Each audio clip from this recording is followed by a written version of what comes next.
you very much. Please, let's take our seats. Asante sana.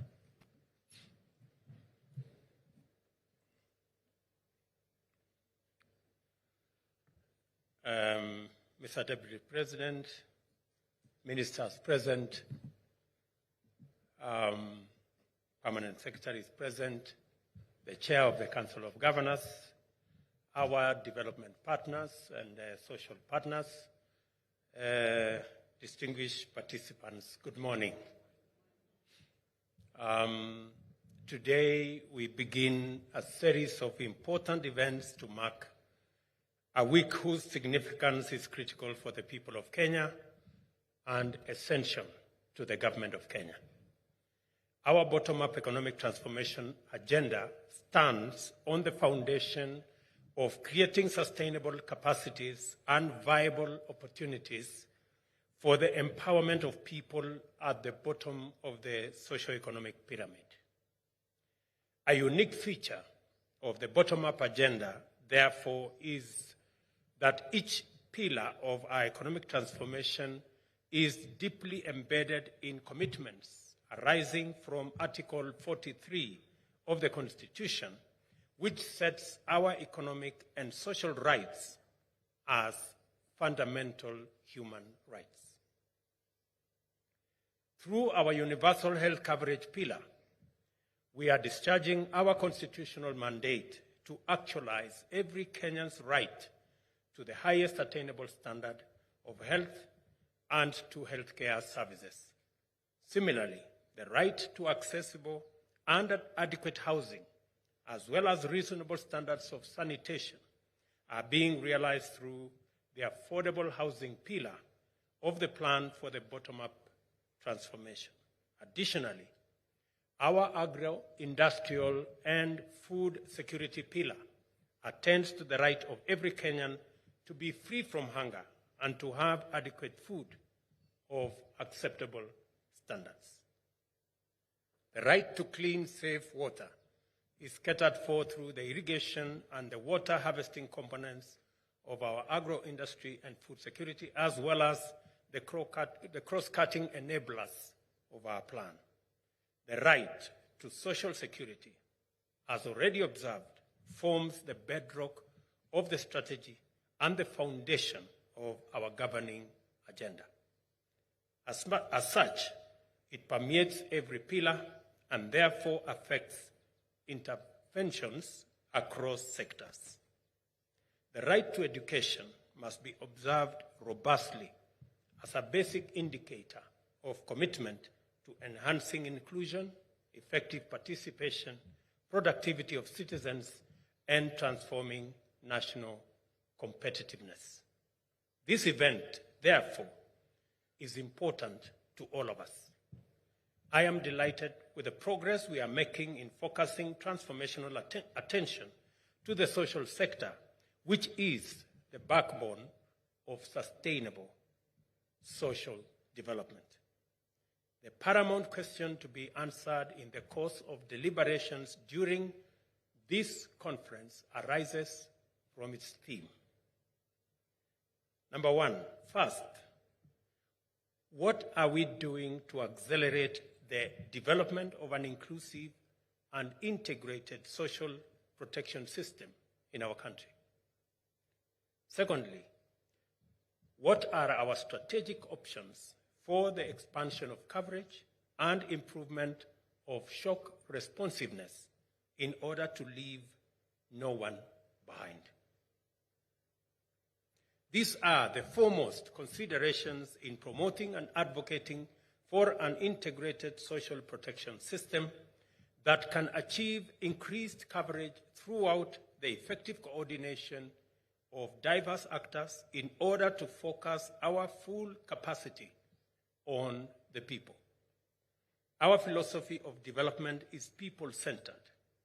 We must empower the people to effectively actualize their potential by taking full advantage of economic opportunities and to have capacity to optimally benefit from development. We are confident as a nation and as government that we can simultaneously pursue rapid economic transformation and social protection at the same time, and that ultimately we shall achieve both of them. Social protection cannot wait until 2030, when we will have achieved our economic vision. If it does, the development achieved at the expense of or in exclusion of social protection will be hollow and fragile. We must undertake both commitments simultaneously, because the standard of social protection is a good measure of sustainability and the promise of shared prosperity. The other urgent reason is that at the moment, too many people cannot afford a decent living. They are vulnerable, marginalized, and at the risk of being left behind. 16% of Kenyans today live below the poverty line. The number of people living in extreme poverty peaked during the COVID pandemic, reaching 8.9 million people. 26% of Kenyan children are under the age of 5 are stunted. Undernutrition is depriving them of normal growth, development, and is robbing them of their full potential. Older citizens, orphans, and vulnerable children, as well as people living with extreme disability, have a right to receive support now, and it is grossly unjust to wait even for a moment, for whatever reason. And that is why Cabinet has now approved that from June 1, the social protection cash transfer money will be disbursed before salaries of public servants is disbursed. I know for a very long time we've had social protection cash transfer money disbursed 3, 4, 5, 6, maybe sometimes 7 months after they are due. The instructions I have given and Cabinet have undertaken, and the Ministry of the Treasury have undertaken, is that from June 1, before salaries of public servants is paid, cash transfer for the vulnerable will be paid. I think it is the moral thing to do. It is the right thing to do, because if we don't look after our vulnerable, we will be a society that will be judged very harshly. It is the reason why government is implementing various strategies to extend the safety net as far as possible. The reviewed National Social Protection Policy, therefore, provides a framework to coordinate interventions across the country that are being undertaken by a broad coalition of actors from various sectors. County governments, the private sector, multilateral organizations including UNICEF and the World Bank are among the government's cherished partners and collaborators in the social protection agenda. Consequently, the government established a dedicated Department of Social Protection and Citizen Affairs. The participation of multiple partners is highly welcome and appreciated due to the limited coverage of social protection interventions under such programs as social assistance, social security, and social health insurance, which face significant resource constraints. The government has allocated 28 billion to support cash transfer programs implemented by the State Department for Social Protection. These programs include older persons, orphans, and vulnerable children, persons with severe disabilities, the hunger safety net for poor and vulnerable households in the ASAL regions, and the Inua Jamii program. We are committed to effectively ring-fencing budgetary allocations for social protection programs and further securing them by ensuring their fiscal sustainability. Our journey towards universal health coverage is underway. Already, maternity services and primary health care are provided free of charge in our public hospitals. At the same time, people who earn low incomes, poor and vulnerable households, are receiving much-needed financial relief from the introduction of subsidized health insurance cover through the National Health Insurance Fund, 223,000 vulnerable households with bona fide NHIF membership have access to services including cancer care.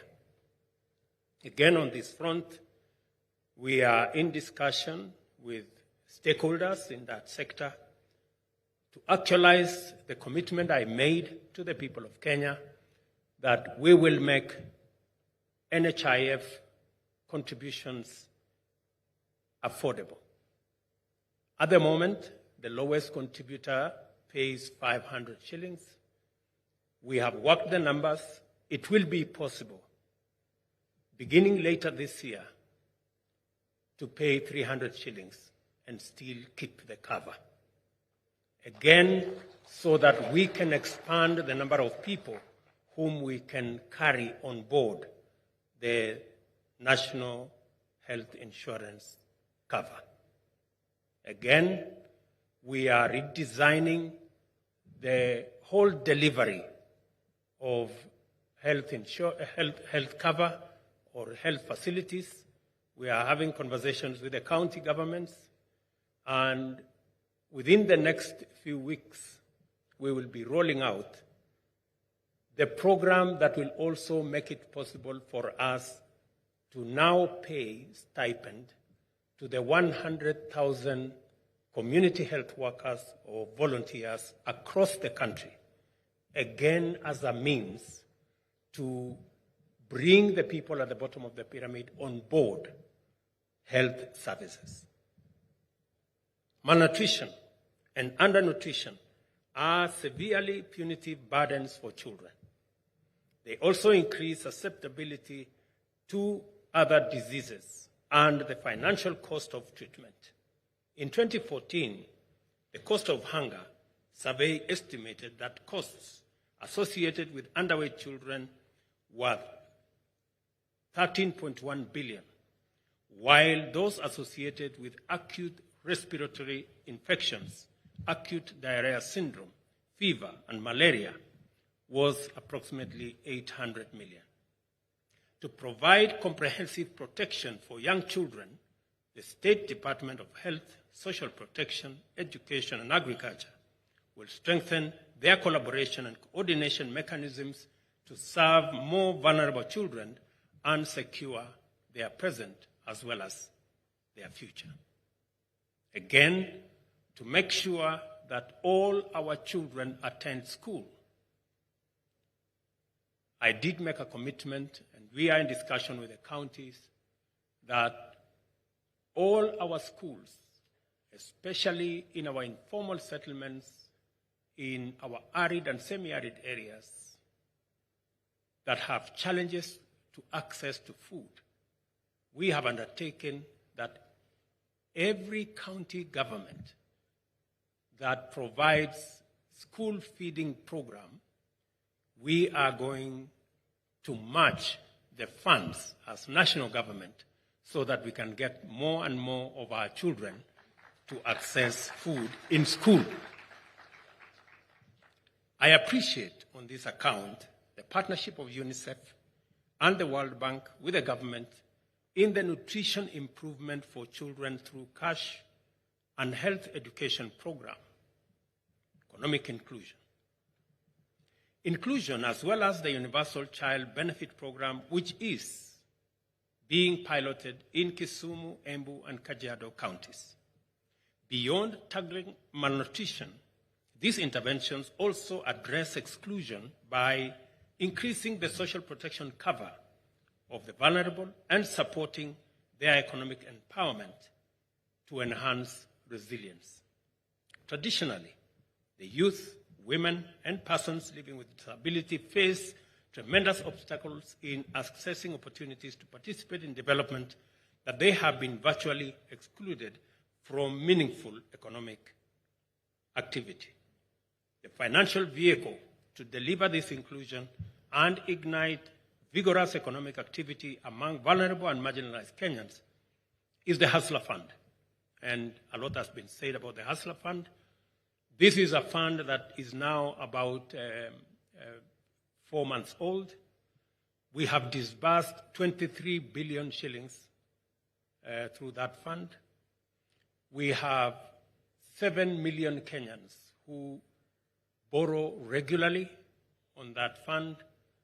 And because we introduced a savings component, already 1.35 billion shillings has been saved by people borrowing as less as between 500 and 1,000 shillings. Recently, we included, even for those who do not want to borrow any money, we included a component in the last 1 month for those who just want to save. And already in the last 1 month, 7 million shillings has been saved on that platform. And I am encouraged that there are many Kenyans who are prepared to walk with us the journey of saving so that we can also reduce vulnerability to people and give them a chance to access resources when times are difficult. The financial other programs include the redesigned National Youth Service, and I will be making some statements about the National Youth Service and how we are going to redesign it. The Youth and WESO Fund Enterprise Funds, as well as the National Fund for Persons with Disability. The youth access to government procurement opportunities, as well as the youth training and internship program, are also frameworks to facilitate the inclusion and empowerment of formerly neglected, yes, yet immensely critical demographics. Again, as I made a commitment earlier this week, the internship program that we intentionally wanted to bring all our graduating young people from all our institutions of higher learning, that we must find a transition mechanism for them so that, and should be funded by the government of Kenya, will also provide a safe landing for our young people coming out of college, and hopefully it becomes also an intervention in terms of ensuring that citizens are cushioned from vulnerabilities that come with looking for opportunities for work. Another exemplary and promising collaboration with our partners is the Kenya Socio-Economic Inclusion Project, involving the government and the World Bank, aimed at diversifying social protection programs and transitioning them from dependency on government funding into income generation. Through tested graduation models, these interventions are presently underway in Taita Taveta, Murang'a, Makueni, Marsabit, and Kisumu counties. We have made steady progress in inclusive education over the past 20 years, when free and compulsory primary education was inaugurated. Over the years, free day secondary has been introduced to complement it. We have now implemented 100% transition and established a pathway framework to anchor tertiary education with emphasis on technical and vocational education in our TVETs. TVET is going to provide much-needed skills and innovation to power Kenya's industrialization, enable it to grow into a technical and industrial powerhouse. Necessary engagements are also underway to ensure that government provides Kenyan learners with high-quality education that will equip them to become leaders of the knowledge economy who will turn the country into a globally competitive innovation hotspot. Although Kenya's social security industry is worth $1 trillion, it has low penetration at only 17%. Out of this, many are not saving enough for adequate income replacement. It is necessary to avoid foreseeable cyclical problems arising from a population that is deprived of financial cushion of savings. I therefore urge the National Social Security Fund, the Retirement Benefits Authority, and other stakeholders in both public and private sector to collaborate in formulating an effective contribution mechanism to mobilize adequate savings for every working person. I listened very carefully to the statement made by Secretary General of KOTU, and I want to thank our social partners for their participation and their understanding. We've had challenges. We've had a problem for the last almost 10 years. We could not implement the new rates that we had negotiated. But because of their participation and their understanding, I am now happy that it is not the case anymore that citizens will be contributing 200 shillings to NSSF. That from last month, every Kenyan now will contribute 6% of their pay so that we can progressively build cushion, so that we can also eliminate old age poverty. Many of the people that we have on the cash transfer program are former workers, people who worked, but because the culture of saving was absent in their retirement, as you heard Dr. Atuoli say, many people do not survive the first 3 months or 1 year when they get out of work because they do not have a cushion.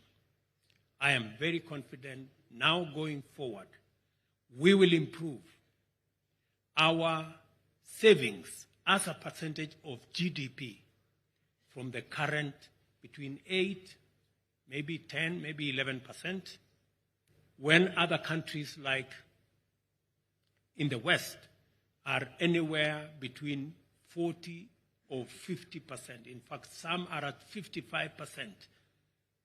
55% saving as a percentage of GDP.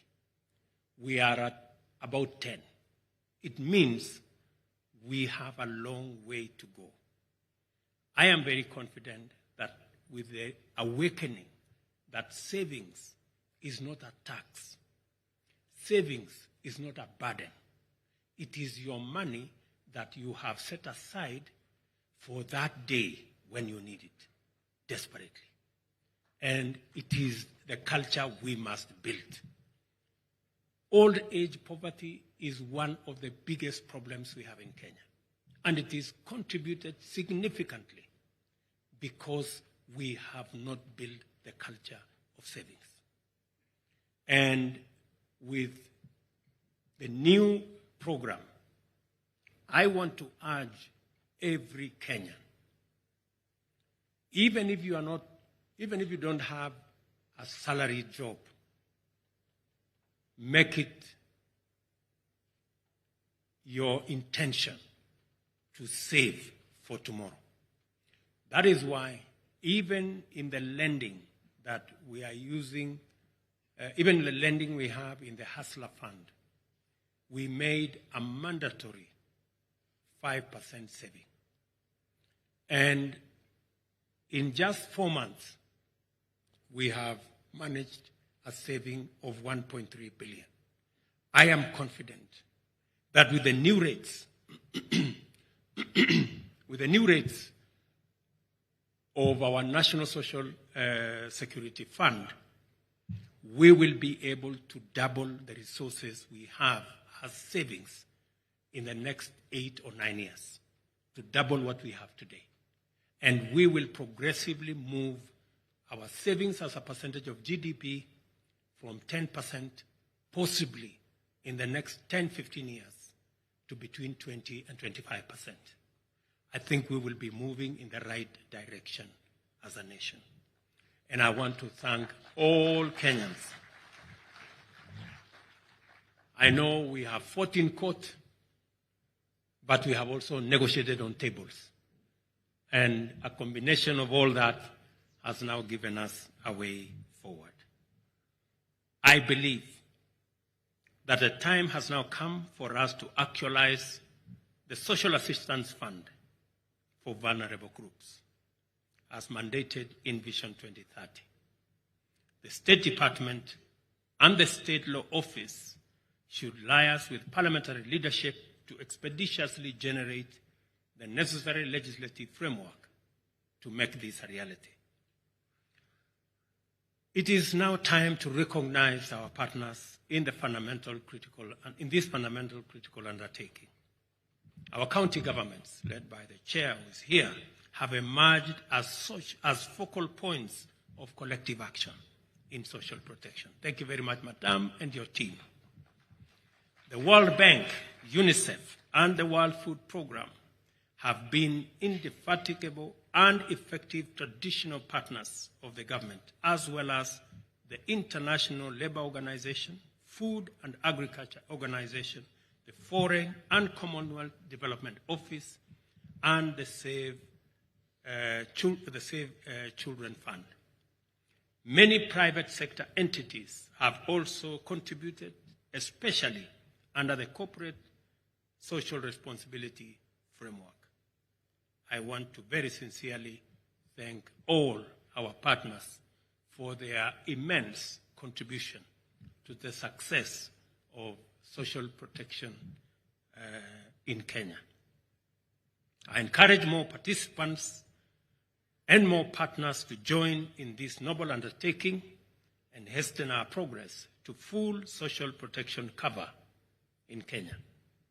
As a means and an end of sustainable development, we are investing in the people through social protection to enable them participate in and benefit from the economic transformation of our nation.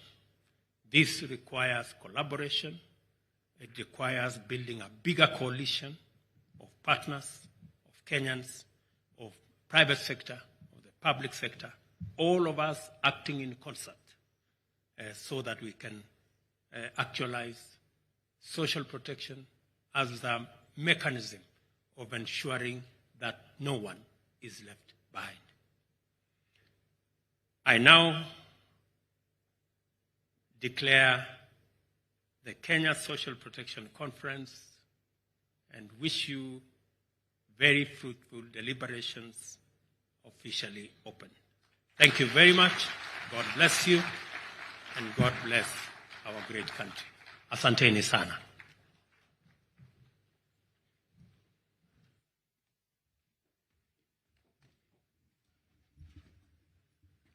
Can we give another warm clap to His Excellency the President for that wonderful speech and also for the commitment made. Your Excellency, with your permission at this point, as a sign of the commitment made, would like to request that you just sign the board there, which will remain as a clear sign of the commitment that has now been made in this regard. We'll also request that the British High Commissioner to Kenya, Madam Jane Marriott, also append her signature there. And also Dr. Kitty, who is the Roland Core Director, Center for Social Protection Institute of Development Studies, starting with His Excellency the President, then will be followed by by British High Commissioner to Kenya, Madam Jane Marriott. Then finally, we'll also have Dr. Kitty, who's going to sign and append their signature there as a significant sign of a commitment that has now been made regarding social protection. And that beautiful, wonderful signature right there by His Excellency, the President. Thank you very much, Your Excellency. If we can also have Dr. Kitty also append her signature. Do we have Madam Marriott still in the house? Oh, she's left. Okay. Okay. Wonderful. We can also give a round of applause for that. Thank you very much. And the last thing we'd like to do, Your Excellency, with your permission,